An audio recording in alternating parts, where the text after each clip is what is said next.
Mais on va avoir un Français qui va gagner demain, peut-être. Karim Benzema est quand même, vous pouvez nous dire, le grand favori. Il a encore marqué aujourd'hui. Tout est fait pour que ce soit demain quand même. C'est vrai qu'il fait partie des favoris, c'est vrai qu'il fait une grosse saison. Maintenant, en tout cas de mes favoris, il fait une grosse saison et bon, on verra demain, surprise demain. Le suspense est maintenant terminé. Karim Benzema a été élu Ballon d'Or 2022. C'est le 8e Ballon d'Or ayant évolué en Ligue 1. D'ailleurs, ce week-end, son club formateur, l'Olympique Lyonnais, ira défier Montpellier à la Mosson, une rencontre à suivre sur Prime Video à 17 h. Justement, revenons sur les 8 Ballons d'Or passés par la Ligue 1. Numéro 1, Karim Benzema. Lorsqu'il est arrivé chez les pros à Lyon, il a tout de suite fait parler son talent de fou furieux. Il a délivré une passe décisive sur son premier ballon lors de son premier match en pro. Il dispute 148 matchs avec l'Olympique Lyonnais, inscrit 66 buts et délivre 27 passes décisives et remporte 4 Ligue 1, une Coupe de France et 2 trophées des champions. Benzema ne s'est jamais reposé sur ses lauriers. Il a connu des temps difficiles, mais il a toujours gardé dans un coin de sa tête, quelque part dans son esprit, le rêve de décrocher un jour le Ballon d'Or. Avec le départ de Cristiano Ronaldo du Real Madrid en 2018, il reprend le rôle, le flambeau du joueur indispensable et décisif, le leader d'attaque. C'est lui maintenant et il s'impose comme l'un des meilleurs joueurs du monde. En 2021-2022, il réalise une saison XXL et notamment une campagne de Ligue des Champions sensationnelle avec 15 buts en 12 matchs. Il est le meilleur joueur du monde 2022. Numéro 2, Léo Messi. La première saison en Ligue 1 de Léo Messi a été très compliquée. 6 petits buts et 15 passes D. On parle de Léo Messi, pas de moi au foot. Il touche plus les poteaux qu'il ne marque de buts. Mais, il remporte la Copa América 2021 avec l'Argentine et sort d'une saison 2020-2021 statistiquement incroyable avec le Barça. 47 matchs, 38 buts et 14 passes décisives. Ça suffit pour obtenir plus de voix que Robert Lewandowski au Ballon d'Or. Ça va Robert ?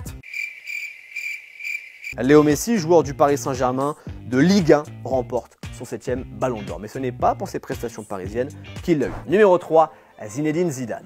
Zidane a débuté en Ligue 1, Division 1 pour les puristes, à l'AS Cannes. Mais c'est vraiment au Girondins de Bordeaux qui va se révéler au foot français. Révélation qui lui ouvre les portes de la Juventus en 1996. Si pour Thierry Henry ce sera compliqué chez la vieille dame, Zizou lui brille et progresse. En 1997-1998, il réalise une nouvelle saison pleine. Ses stats sont bonnes, il remporte une nouvelle fois la Serie A et il atteint la finale de la Ligue des Champions. Surtout, il remporte la Coupe du Monde 1998 avec l'équipe de France en marquant un doublé en finale au Stade de France contre le Brésil. Sacre mondial synonyme de Ballon d'Or 98 pour Zizou. Numéro 4, Ronaldinho.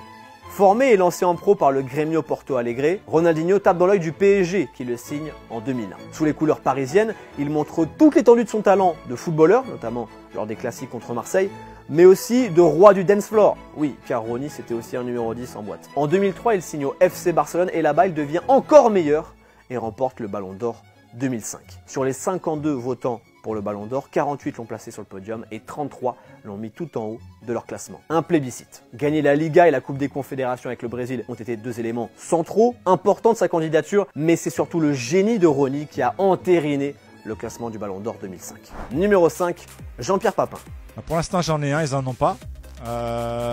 Je pense que Karim va être récompensé cette année. Et je pense que Kylian en aura, si tout va bien, 3 ou 4. Donc pour l'instant, je garde ce petit avantage avec grande fierté.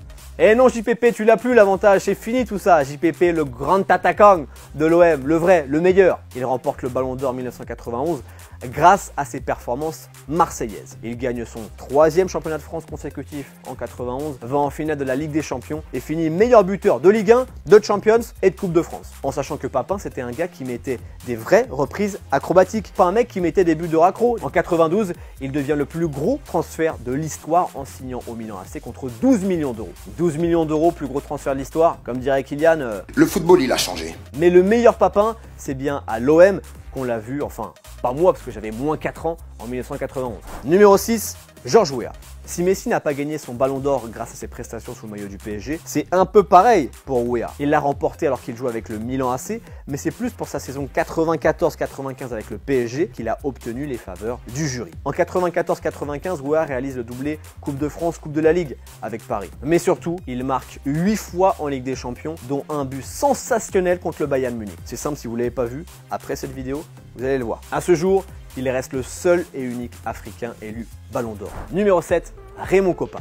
Le milieu offensif français a fait ses débuts à Angers en 1949, mais c'est au Stade de Reims qu'il se fait vraiment un nom. Il signe au Real Madrid en 1956, côtoie les stars de son époque comme Alfredo Di Stefano et remporte l'ancêtre de la Ligue des Champions en 1957, 58 et 59. En 58, l'international français est élu meilleur joueur de la Coupe du Monde, remporte sa deuxième Champions consécutive et sa deuxième Liga consécutive. Des titres et des performances qui lui font remporter le Ballon d'Or 1958 après avoir fini 3e en 56 et en 57. Numéro 8, Michel Platini. Après Copa vient Platini, chronologiquement dans le football et dans cette vidéo. Platini, c'est le numéro 10 par excellence, le maître à jouer de Nancy, de la fin du Grand Sainté, puis de la Juventus et des Bleus. C'est surtout à Turin qu'il atteint son prime. C'est en tant que joueur de la Juventus qu'il remporte 3 ballons d'or consécutifs, l'édition de 83, 84 et 85. Celui de 1984 étant en partie dû à son Euro 84 qu'il remporte en marquant en finale. On a actuellement 3 joueurs de Ligue 1 qui ont de vraies chances de le remporter en cette année de Coupe du Monde.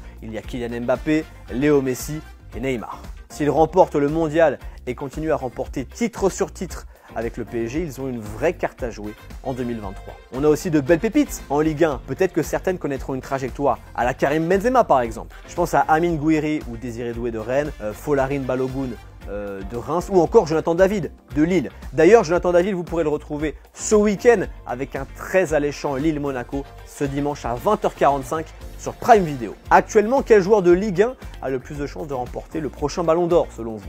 Dites-nous ça en commentaire les amis. Salut à tous et bon week-end de foot. Ciao.